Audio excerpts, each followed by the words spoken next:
There are a lot of veggie chip recipes on the web. Some use dehydrators, others bake the veggies, and still others fry them. My recipe is a hybrid. We're going to do a bit of dehydration and then fry. But the hardest part is the chopping, and even that is assisted by a tool. Cutting the vegetables on a mandolin is the best way to get even and thin slices. Cut the vegetables so you have about 4 to 6 inch pieces.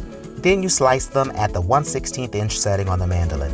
You can cut them again if the chips are too big. Ultimately, you want bite-sized pieces. Soak the slices in cold water for about an hour.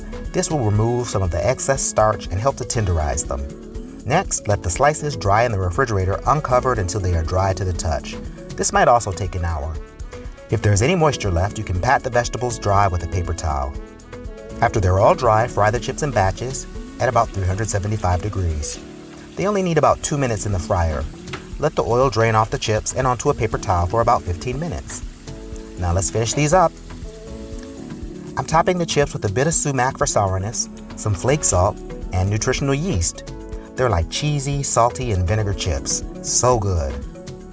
Sometimes I spend some time plating a dish, but in this case, I think simple is better. I'll put them in a bowl and let the natural and vibrant yellow and orange of the fried veggies shine. They're glistening since they're fried, and you can see a few of the spices on there. And for fun, I'll add a little dip for the chips. That's a versatile appetizer you can use at a wine party or other events.